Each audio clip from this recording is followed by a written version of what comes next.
O alongamento das células pela extensibilidade da parede. Então, olha só, a gente teve 2 trabalhos em que a aplicação de giberelina deu efeitos, certo? Mas um deles aplicou nas folhas e a gente percebe um aumento no comprimento dos ramos e na indução do florescimento. No outro, aplicou diretamente no cacho e a gente percebe um aumento no tamanho dos cachos. Nesse segundo trabalho, teria aumento no comprimento dos ramos? Nesse segundo trabalho? É. Você aplicou no cacho? Não. Normalmente não. Por quê? Porque não tem absorção, né? Ela não transloca a giberelina do cacho para o ramo para aumentar o comprimento do ramo, certo? Tudo que tem benefício, será com o aumento do tamanho da agricultura? Que tem benefício? Não sei. Eu sei que tem muitas plantas, muitas não, tem algumas plantas que usa bloqueador de giberelina para ela ficar mais baixa. Tipo o eucalipto para o melhoramento genético. Aplica um bloqueador de giberelina para ele ficar um cotoquinho. Às vezes pode ser tipo Não. Acho que não. Então aumenta é maior. Não sei. Não, mas aumentar o entrenol não significa aumentar a área foliar. Mas do jeito que tem muito, você é fotossintético. Ah, o caule fotossintético? Mas quem faz fotossíntese mesmo é a folha, né? O caule. É. À toa. O que eu tenho de sólido soluble de milho? Cadê isso? Então, ele diminuiu numericamente, mas não foi estatisticamente significativo, né, querido? Não tem letrinha. Por que diminuiu? Não sei que diminuiu. Mas não diminuiu estatisticamente. Então. O quê? Pode perguntar, eu vou te dizer. Se não tem letra, não tem estatística. Fala, meu filho. Eu acho que eu já vi esse bloqueador para prevenir o agronegócio. No trigo? Previne o quê? Acamamento? Para o trigo não crescer muito? Arrasou. É, faz sentido, né? Eu já vi para girassol ornamental, faz também. Para ficar baixinho. Certo? Quê? Ele é bloqueador de giberelina? Não. Ah, tá. Bom, vamos para o nosso terceiro hormônio do dia, então. Nosso querido ácido abscísico, certo? Terceiro e último hormônio. Então, esse fofo aqui, a carinha dele, do ácido abscísico. O precursor dele, isopentenilfosfato, também é da alta dose do mevalônico, mas também não é importante. Tá aí a carinha do ABA, para vocês verem. Como é que escreve? Ácido? Abscísico.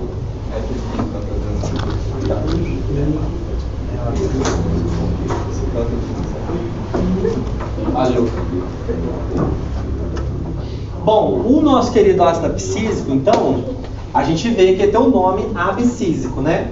Porque quando ele foi descoberto, foi lá no Japão também, um grupo do Japão, e aí tinha alguma coisa que fazia os frutos do algodão cair. E aí eles não sabiam o que era. Chamavam essa molécula desconhecida de abscisina, que fazia o fruto cair. Não sabia o que era. Abscisina, abscisina, abscisina. Não sabia o que rolava. Aí, depois de um tempo, né, vocês estão vendo que tem em 63, a abscisina, depois em 67. Deram o nome de abscisina 2 para alguma coisa também que não conseguiam isolar. E em 68 isolaram a primeira vez o ácido abscísico. Tá aqui a moléculazinha dele, que eles previram, né, a estrutura da molécula. E aí acreditavam que era o ácido abscísico que fazia o fruto do algodão cair. Lógico que depois essa teoria, né, foi rejeitada porque o ácido abscísico não coordena a abscisão. Quem coordena a abscisão é o etileno, certo? Mas daí o ácido abscísico seguiu com esse nome de abscísico e está aí até hoje. Quê? Nesse caso aqui, nada. Então, mas no geral, qual que é a função do... Eu vou te mostrar daqui a pouco na aula, né? Porque é o segmento aqui agora, cara. Aqui, ó. O que ele faz? Aí. Viu? Induz o fechamento estomático, então é a primeira função de água que a gente viu lá nas relações hídricas, né?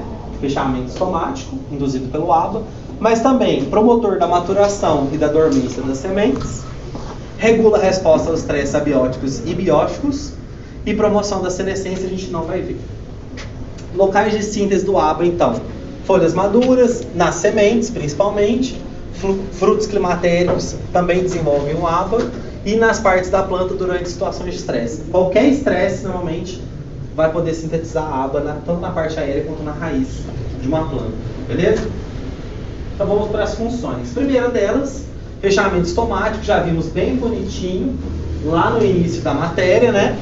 Aqui só para vocês darem uma olhada, o ABA chega na célula guarda, induz o efluxo de íons, efluxo de íons bem bonitinho. Esse efluxo de íons faz com que aquilo lá de fora diminua o potencial hídrico, a célula guarda perde água, fecha o estômago, certo? Fechamento estomático pelo ABA. Não vou passar de novo, que a gente já viu lá no início da matéria. A próxima função do ABA é a maturação de sementes. Então, uma sementinha, quando ela está se desenvolvendo, é muito parecido com o fruto, né? Então a gente tem a fecundação lá naquele menino óvulo, pelo grão de pólen, e aí as paredes do óvulo é que vão desenvolver o tegumento da semente, certo? Então a gente tem aqui uma semente pequitinha. A semente, quando ela vai se desenvolver, numa semente maior, que é um feijãozinho, né? O que a gente vai ter aqui? Divisão celular e alongamento celular, certo? Os dois processos igualzinho os do fruto de mais cedo na aula. Então, quando a gente tem esse processo aqui, a gente vai ter o quê? Auxina, giberelina, citocinina agindo bastante, certo? E aqui a gente vai ter o depósito de reservas, né? Por quê? Lá no endosperma da semente precisa ter acúmulo de reserva, não é não? Certo? Tudo bem? Para a gente ter isso aqui, a gente vai ter a matéria fresca dessa semente, ela vai aumentando, certo?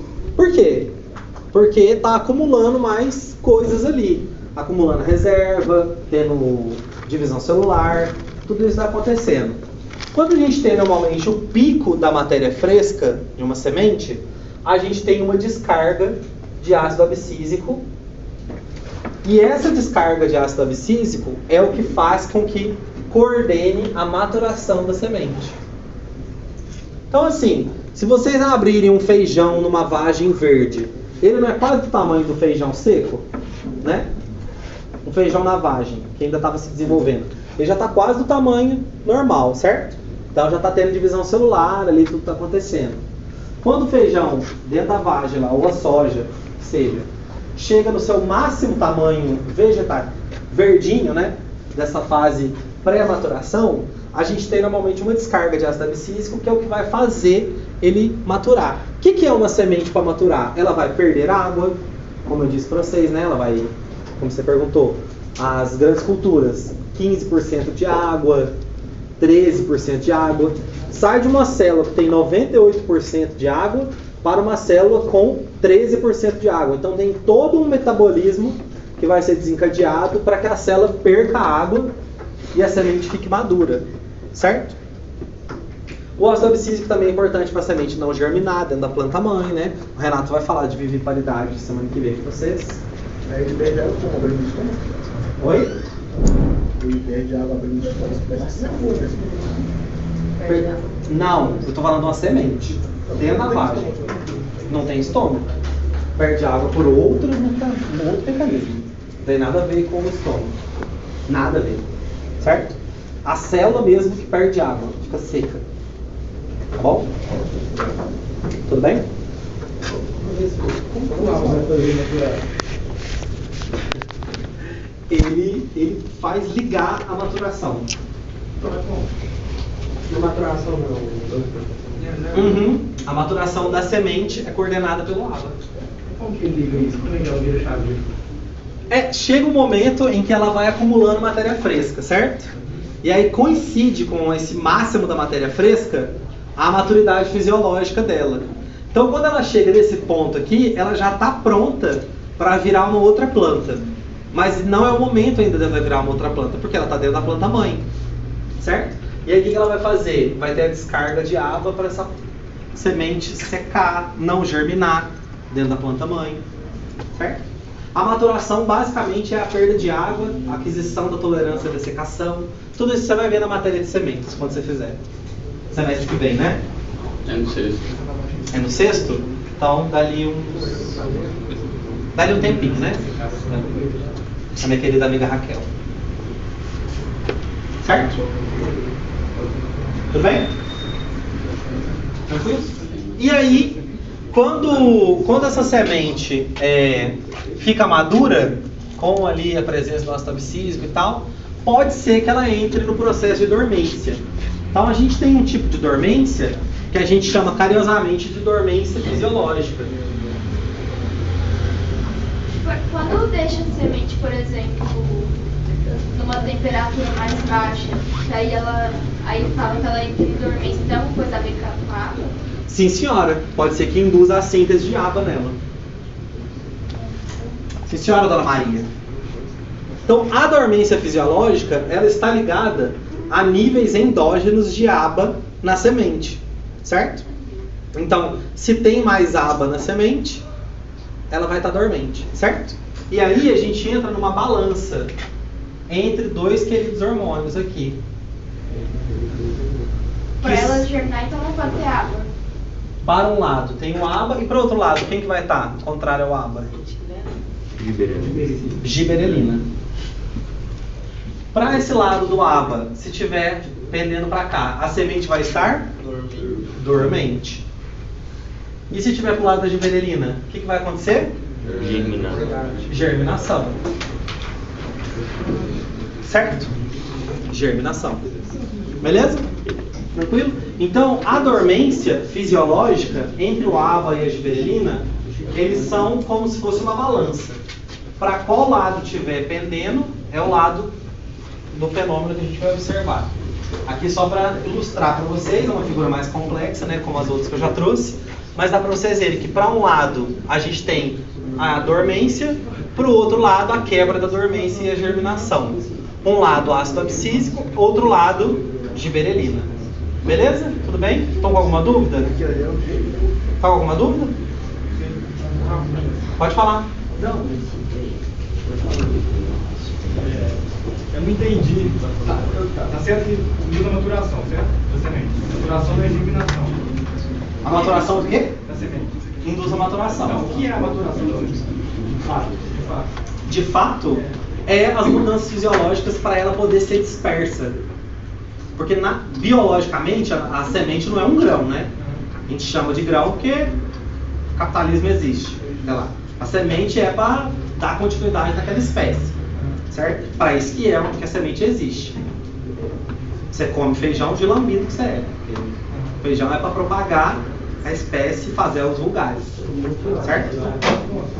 Aí, quando a semente está lá se formando dentro de uma vagem da planta mãe de feijão, ela vai estar se desenvolvendo. Tem um momento que a gente chama de maturidade fisiológica, que essa semente já vai estar apta a gerar uma nova planta.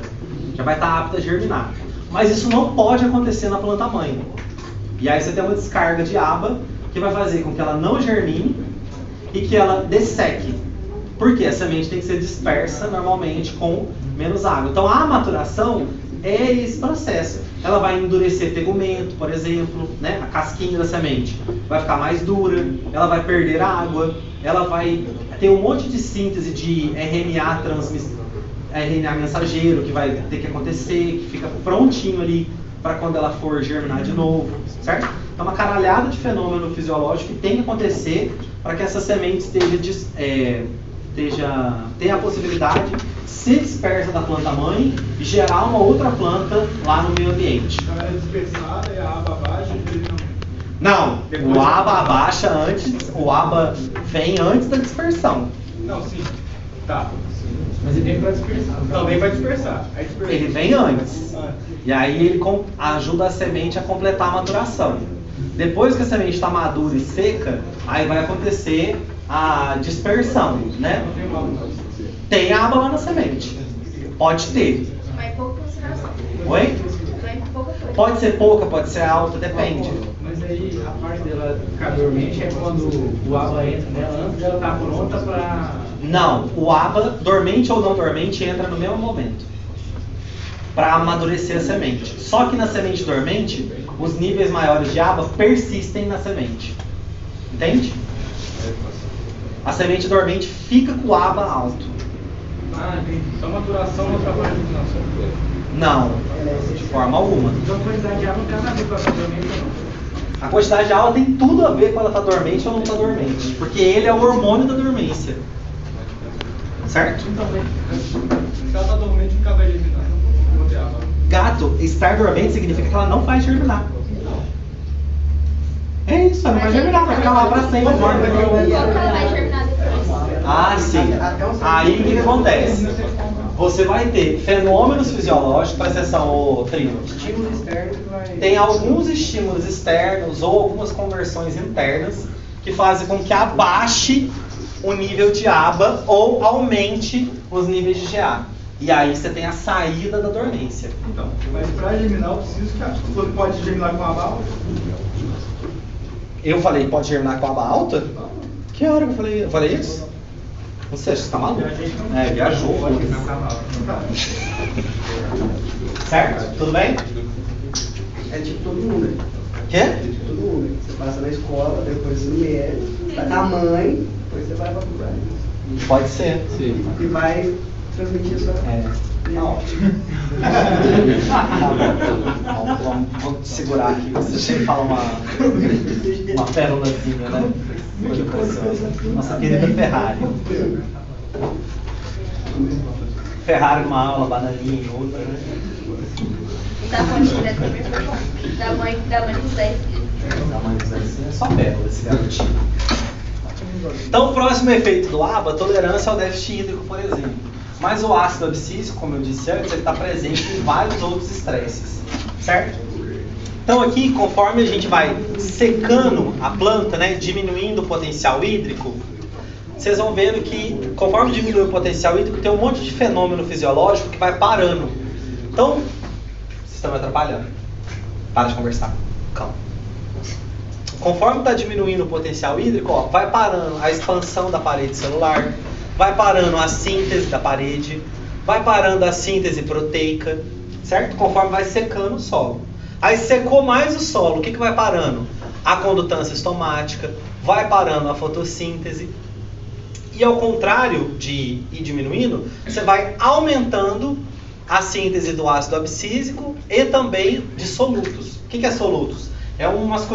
São umas moléculas que a planta sintetiza para proteger o citoplasma dela em situação de déficit hídrico, certo? A gente não estuda aqui, mas disciplinas de estresse em plantas e tal, a gente acaba dando uma olhada. Um exemplo é a prolina, é a molécula mais clássica de déficit hídrico. Prolina? Não, é uma... Prolina? O que ela é? Sabe como eu sei que a prolina é? É uma molécula orgânica, mas eu não sei. Boa pergunta. Não sei o que ela é, mas é uma molécula orgânica. As modalidades que eles falam que é mais tolerante ao déficit hídrico é porque, teve um melhoramento genético que fez ter mais aba? Ô Maria, não necessariamente ter mais aba, mas as respostas induzidas pelo aba normalmente podem ser mais eficientes nessas plantas.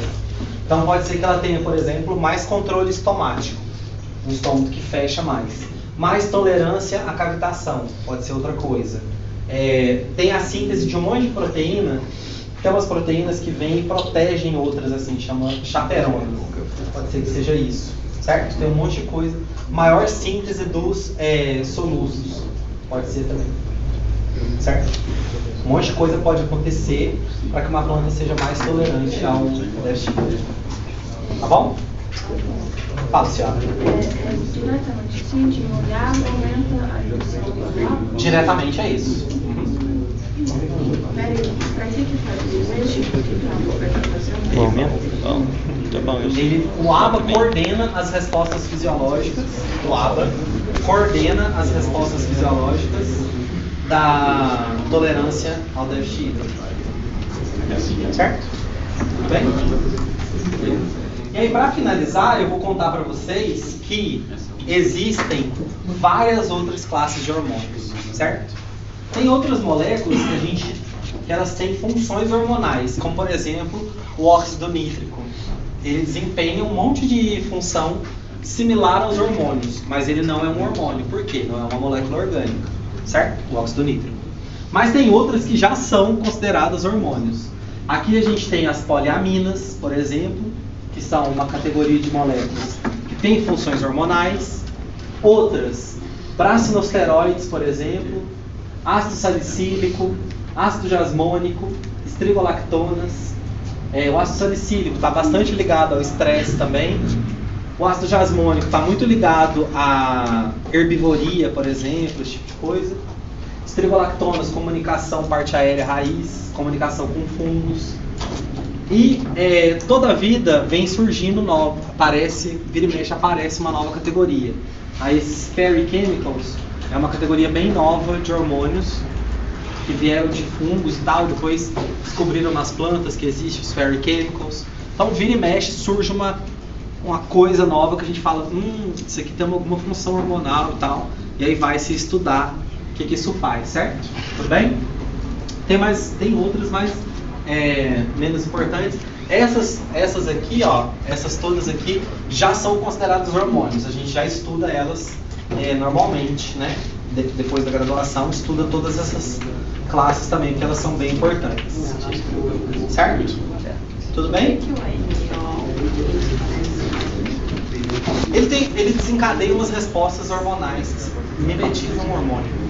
Ou ele sempre está junto com a sinalização hormonal. Lá na dormência, por exemplo, o óxido nítrico ele age contra o ácido abscísico, por exemplo. Então ele favorece a germinação, mas não é um hormônio.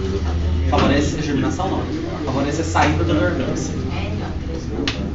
Não, é NO só. NOzinho.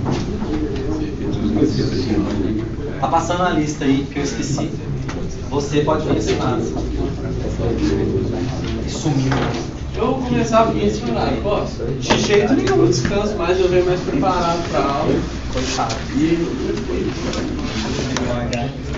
Aí a menina que está mostrando as minhas Você sabe que só tem mais aula prática semana que vem, né? Depois acabou? Acabou. Acabou ano que vem. Por quê? Acabou o semestre. Não, uai. Acabou, tem março. Não, uai, depois. Não, Afonso, nós três depois. Vocês não vão ver minha cara até a prova fora da semana que vem. Ah, eu vou ver esse período bem inteiro. Eu também tô junto. Ai, eu não consigo. Não, Por que você não começa na teórica também, Afonso? Eu entendo muito melhor você. eu também acho. Assina rapidamente.